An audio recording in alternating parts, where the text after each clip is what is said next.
Während das neueste Siedler alle Träume der Fans komplett bediente und dadurch links und rechts Traumwertungen einsammelte, stieg in mir der Wunsch auf, nochmal in einen älteren Teil reinzuspielen. Da hilft es, dass Ubisoft mit der History Edition die komplette Reihe bis rauf zum 7. Teil für moderne Geräte optimiert hat, sodass man sie auch heute noch genießen kann. Weil ich eigentlich nur den 4. Teil ausgiebig gespielt habe, kaufte ich beim Release der History Edition auch nur den 4. Teil und schmiss ihn nun nach einiger Zeit endlich wieder an. Ursprünglich hat das Spiel damals seinen Weg natürlich von der Computerbild Spiele zu mir gefunden. Das sollte mittlerweile auch niemanden mehr verwundern. Ich sage es direkt vorneweg, ich würde mich absolut nicht als Siedler-Experte bezeichnen. Die meiste Zeit in Siedler 4 oder IV, wie ich es damals nannte, habe ich verbracht, als ich jemanden mein Alter noch mit 2 Händen zeigen konnte. Und da ich nicht unnatürlich viele Finger besitze, ist das entsprechend schon eine Weile her. Wie viele Flashbacks ich hatte, als ich nun wieder das Intro sah, ist kaum zu zählen. Morbus, ich bin sehr enttäuscht von dir. Du hast die Götter gegen mich aufgehetzt. Moment, hier. Er ist tot. An seinem Mitleiden mit den Menschen ist er gestorben. Was soll dieser Unsinn? Ich versichere euch, das ist alles nur ein unglückliches Missverständnis. Du wirst verbannt. Verbannt? Auf die Erde. Erde? Ist das ein Problem für dich? Das ist Folter! Gnade! Aber, mein Lieber, auf der Erde gibt es doch so viele schöne Dinge. Videospiele, gutes Wetter, ab und zu auch in Hamburg und Holy Energy. Mit dem pulverbasierten Drink kannst du dir ganz fix die Energie holen, die du für Siedlerpartien brauchst. Und dabei sind keine unnötigen Zusatzstoffe im fertigen Getränk. Gibt's auch als erfrischenden Eistee ohne Koffein. Perfekt bei den steigenden Temperaturen. Schnapp dir einfach den Code aus der Infobox, kauf dir zum Beispiel das Probierpaket und unterstütze dadurch auch noch diesen Kalimo, der auf YouTube ganz akzeptable Videos macht. Das ist doch was, oder? Danke. Gerne doch. Und auch im Menü ging dieses Gefühl weiter. Wenn man auf die Buttons klickt. Nüchtern betrachtet, mega nervig, aber da ich das damals so oft gehört habe, immer wieder schön. In der History Edition gibt es ein Füllhorn an verschiedenen Modi bzw. Kampagnen, die man ansteuern kann. Die Leiste war in der Version, die ich damals gespielt habe, deutlich kürzer. Add-on, Mission-CD, neue Welt und große Kreuzzüge waren da sehr sicher nicht dabei. Daher betrachte ich in diesem Video auch hauptsächlich das, was sich unter dem Menüpunkt Einzelspieler sammelt.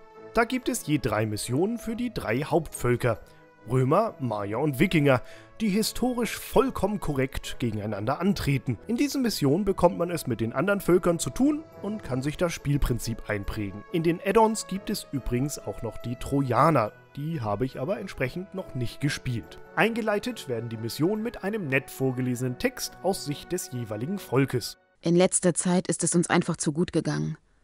Ohne einen ernstzunehmenden Gegner hat sich unsere Disziplin in Wohlgefallen aufgelöst. So kann und wird es nicht weitergehen. Wenn man möchte, kann man sich noch einen Tipp und die Karte anzeigen lassen und dann geht es auch schon rein ins Spiel. Man startet mit einigen Siedlern, Soldaten und Rohstoffen in einem abgesteckten Gebiet. Um uns herum das absolute Schwarz. Jetzt heißt es Gebäude errichten. Zu Beginn gilt es, die grundlegenden Rohstoffe Steinblöcke und Bretter bereitzustellen. Dafür wählt man den Steinmetz im Menü links aus und errichtet ihn in der Nähe von Felsen. Wo man ein Gebäude errichten kann, zeigen die kleinen Punkte an. Sind diese grün, kann quasi direkt mit dem Bau begonnen werden. Sind sie jedoch gelb oder rot, müssen erst die Planierer mit ihren Schaufeln anfangen, das Gelände zu ebnen. Da das einige Zeit dauert und Zeit in diesem Spiel sehr wichtig ist, sollte man gut überlegen, wo man welches Gebäude errichtet. Während die Grundfläche fertig planiert wird, bringen untätige Siedler, auch Träger genannt, das benötigte Material zur Baustelle. Jeder Stein und jedes Brett wird einzeln durch die Gegend getragen. Baumeister beginnen dann munter das Gebäude aus dem Boden zu kloppen. Ist das Gebäude fertig, schnappt sich ein freier Bürger eine Spitzhacke und wird dadurch zum Steinmetz, der von nun an seinem Tagwerk nachgeht und aus den Felsen Steine für weitere Gebäude herstellt. Sollten die Steine in unmittelbarer Nähe abgebaut sein, kann man den Arbeitsbereich ganz einfach verschieben. Während die Produktion der Steine recht straightforward ist, sieht man bereits bei den Brettern, was die Siedler so toll macht. Hier benötigen wir neben einem Holzfäller auch noch ein Sägewerk, welches die Baumstämme in Bretter verwandelt. Da der Wald zudem nicht von sich aus neu wächst, kann man auch noch einen Förster bauen, der neue Setzlinge in den Boden schmettert, damit so der Nachschub an Bäumen gewährleistet ist. Diese Warenketten sind ein Hauptbestandteil und ein großer Teil der Faszination, die die Siedler insgesamt und für mich Siedler 4 im Besonderen bietet. Doch mehr dazu später. Da der Platz in dem Gebiet, das einem am Anfang zur Verfügung steht, sehr schnell knapp wird, muss man seine Grenzen ausweiten. Das tut man zum Beispiel mit Türmen. Platziert man diese in der Nähe der Grenzsteine, marschiert einer der Soldaten hinein, um ihn zu besetzen. Ist das geschehen, deckt sich nicht nur ein Teil der Karte auf, sondern es verschiebt sich auch die Grenze.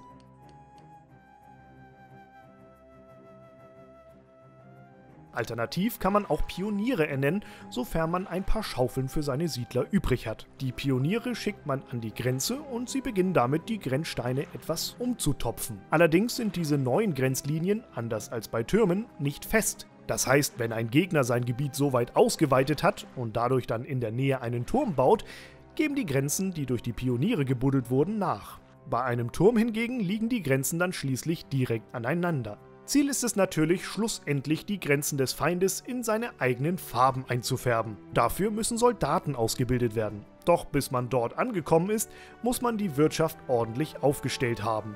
Denn um Truppen auszuheben, müssen Waffen zur Verfügung stehen und bis man diese herstellen kann, ist es ein weiter Weg.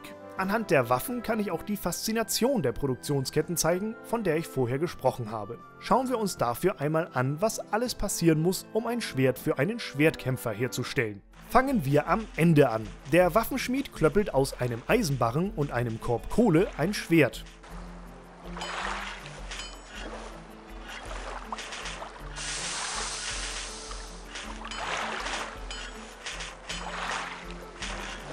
Den Eisenbarren holt wiederum die Eisenschmelze aus dem Ofen, nachdem sie diesen mit Eisenerz und Kohle gefüttert hat.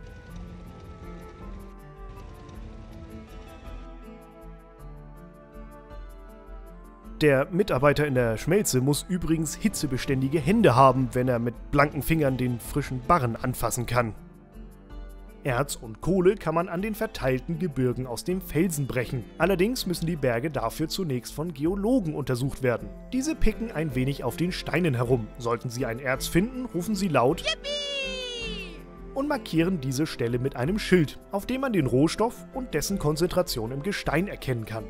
Wenn Eisen und Kohle gefunden wurden, errichtet man je eine Mine. Damit die Minenarbeiter aber arbeiten können, brauchen sie Futter. Allerdings sind die Kumpel wählerisch, weshalb man je Minentyp andere Nahrung bereitstellen muss. Eisenminen brauchen Fleisch, Kohleminen Brot. Brot wird durch 4 Gebäude hergestellt: Wasserwerk, Getreidefarm, Mühle und Bäckerei. Fleisch wiederum entweder durch den Jäger, der wilde Tiere erlegt, aber auch darauf angewiesen ist, dass diese überhaupt herumlaufen,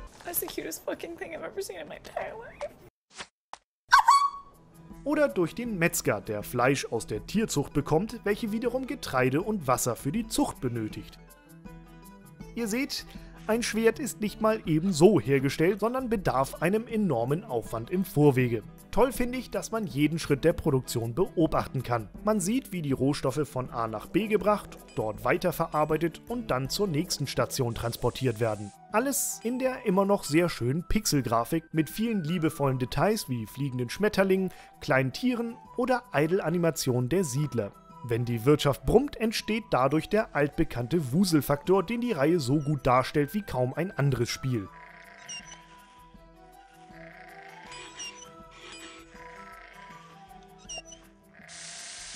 Da die einzelnen Produktionsstätten unterschiedliche Geschwindigkeiten in der Herstellung der Waren haben, muss man lange herumtüfteln, wie viele Farmen man für eine Mühle befeuern muss, damit diese dauerhaft arbeiten kann und so weiter. Oder man geht ins Internet und schaut den klugen Siedlerspielern in Foren oder beispielsweise der Siedler-Community über die Schulter, die das fein säuberlich auflisten. Das macht richtig Spaß, auch wenn ich Siedler 4 damals nie so konzentriert gespielt habe und mir diese Warenketten mit der Anzahl der einzelnen Gebäude ins kleinste Detail auch nicht gemerkt habe. Da mehr oder weniger alles in der Wirtschaft über indirekte Steuerung funktioniert, die Gebäude eine Weile brauchen, um errichtet zu werden, und die Produktion somit verzögert anläuft, sollte man klug planen, welches Gebäude man zu welcher Zeit errichtet und die Laufwege der Träger beachten.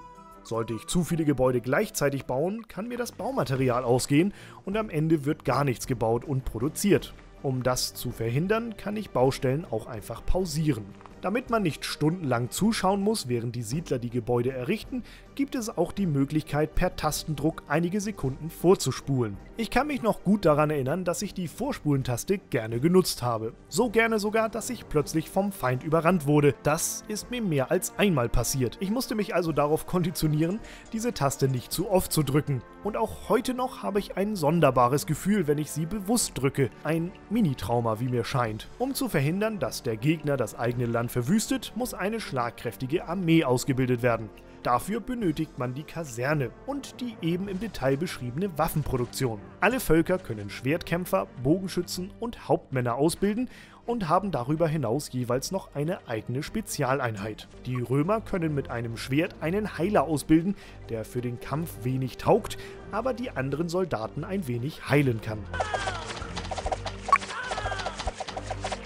Die Wikinger können mit einer Axt Axtkämpfer ausbilden, die sehr stark sind.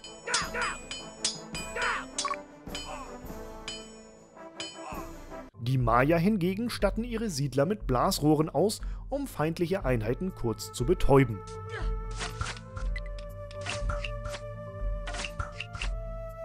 All diese Einheiten gibt es in 3 Qualitätsstufen. Stufe 1 bedarf nur der Waffe und einem Siedler. Stufe 2 benötigt zusätzlich einen Goldbarren, der auch eigens eingeschmolzen werden muss.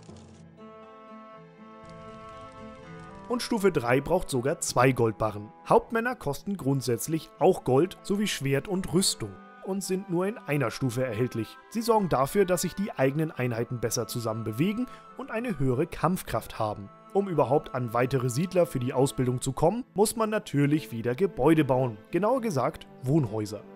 Lustig ist, dass, wenn man damit beginnt, die Häuser wieder abzureißen, weil der Platz knapp wird, die untätigen Siedler anfangen zu protestieren und kleine Transparente hochhalten. Während der Zeit legen sie ihre Arbeit als Träger nieder. Man sollte also schnell wieder ein Haus bauen. Sonst wird nichts getragen und das ist tragisch. Hat man eine Armee aufgestellt, kann man beim Feind einfallen. Besonders ist, dass die Soldaten neben einigen Experten wie den Geologen oder Pionieren die einzigen Einheiten sind, die man direkt befehligen kann. Allerdings greifen sie in der Nähe des Feindes mehr oder weniger autark an. Einen direkten Angriffsbefehl auf eine spezielle Einheit, wie beispielsweise in Age of Empires oder allen anderen Strategiespielen, kann man nicht geben. Man kann allerdings durch Tastenkombination verhindern, dass sich die Truppen in den Feinden verbeißen, während man sieht, dass sie dem Untergang geweiht sind.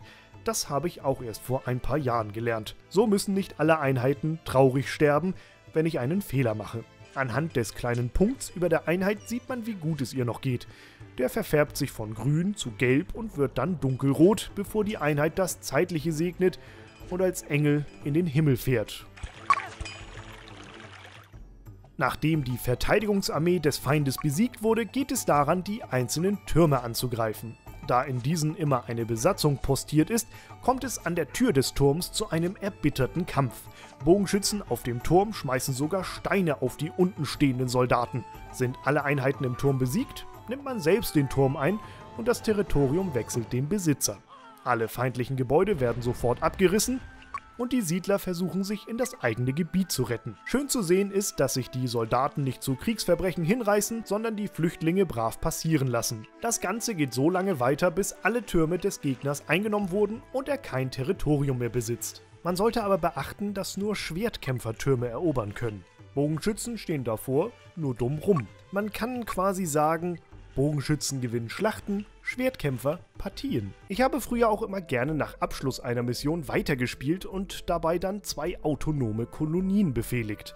Einmal in meinem Startgebiet und dann im Feindesland, das durch die Eroberung mir gehörte.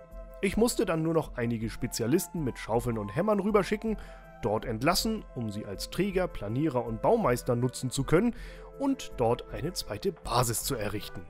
Die Kolonien haben dann ihre eigenen Rohstoffe, zumindest so lange, bis man die beiden Reiche wieder zu einem großen verbindet. Ach, das war immer lustig. Den Skirmish-Modus habe ich damals gar nicht so ausgiebig gespielt wie in anderen Spielen. Auf diversen Karten kann man sich die Völker schnappen und gegen die KI antreten. Allerdings sind auf den meisten Karten die Völker vorbestimmt. Oder aber man baut, zum Beispiel im Himalaya, alleine vor sich hin. Das habe ich definitiv gemacht, häufiger als den Rest.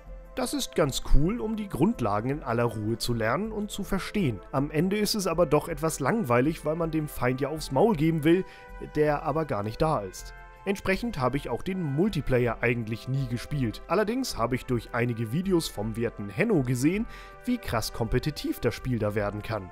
Wenn man es darauf anlegt, schneller als der Gegner zu sein, artet das auf den ersten Blick friedliche Siedeln plötzlich in eine Klickorgie aus, welche am Ende in einem gepflegten Ackermatch endet. Es war mir immer eine Freude, Henno dabei zuzuschauen, wie er die Gegner nass gemacht hat. Kann ich also empfehlen. Zudem teile ich seine Meinung zum 5. Teil. Der ist kein Siedler, aber das ist ja jetzt hier auch nicht das Thema.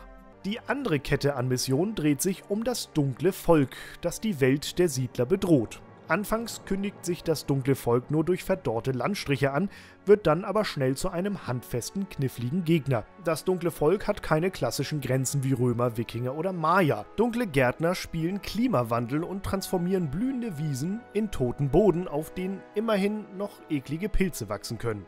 Diese werden wiederum geerntet, um die dunklen Krieger auszubilden. Die sind mit ihren Keulen sehr stark und die Werfer können ebenfalls gut austeilen. Einen großen Anteil an der Bedrohung hat zudem auch der Soundtrack des dunklen Volks. Der klingt nach Tod und Verderben und tat damals sein Übriges, dass ich wahnsinnig Schiss vor denen hatte.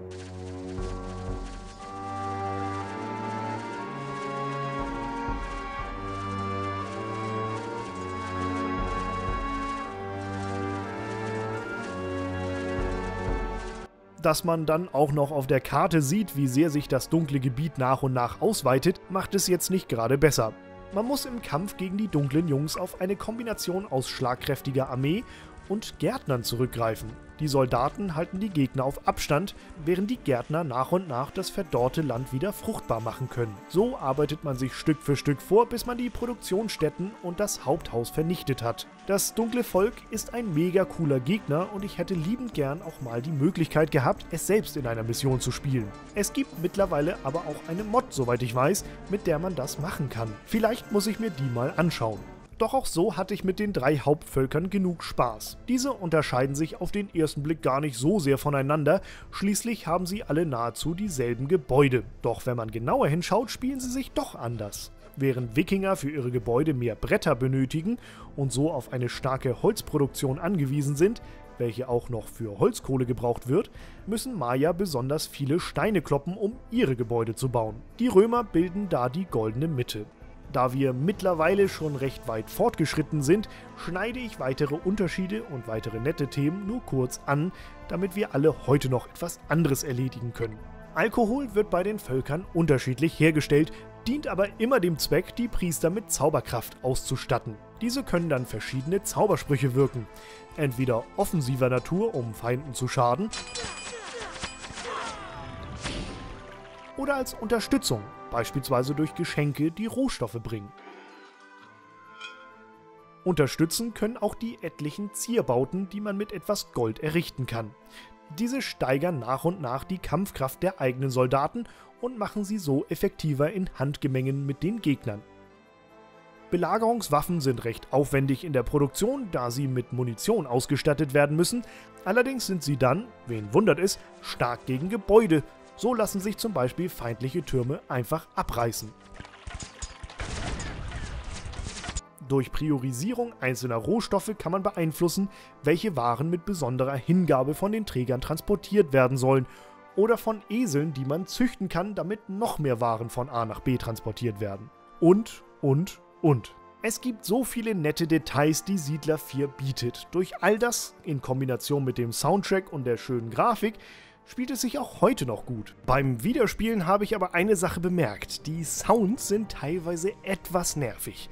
Der Benachrichtigungston, der immer erklingt, wenn Geologen Erze gefunden haben, angegriffen wird, Siedlern Werkzeuge fehlen oder Lager fertiggestellt wurden, hat mich auf Dauer so verrückt gemacht, dass ich die meisten Benachrichtigungen einfach abgeschaltet habe. Und das ist ja eigentlich auch nicht Sinn der Sache. Und die Schweine der Wikinger... Naja, auch wenn ich die Vorgänger, also Siedler 1, 2 und 3, nicht gespielt, sondern nur gesehen habe, kann ich zudem sagen, dass Siedler 4 das letzte richtige Siedlerspiel war, weil es sich darauf verstanden hat, den Aufbau und die Wirtschaft in den Fokus zu stellen. Nachdem Siedler 5 in der Echtzeitstrategie-Ecke geparkt wurde mit fragwürdigen Voicelines, Ihr braucht mehr Holz vor der Hütte, ging es mit der Serie aus meiner Sicht und einigen anderen bergab. Und das alles mündet in dem grauenhaften Siedler Neue Allianzen. Dass es irgendwann nochmal ein richtiges Siedler geben wird, glaube ich kaum. Also ist Siedler 4 derzeit eine der besten Möglichkeiten, das Ursiedler zu erleben. Je nachdem, was Volker Wertig, der Schöpfer von Siedler, mit seinem eigenen neuen Spiel so hervorbringen wird. Bis dahin spiele ich einfach etwas Siedler 4. Das dunkle Volk will schließlich verkloppt werden. Und ich habe ja noch die Add-ons zu spielen. Was gefällt euch besonders an Siedler 4? Ich habe bestimmt wieder Dinge vergessen, die euch am Herzen liegen und mir am Ende auch. Ich habe sie nur gerade nicht im Kopf. Schreibt sie mir gern in die Kommentare. Und nun aus dem Weg, hier wird ein neuer Turm gebaut.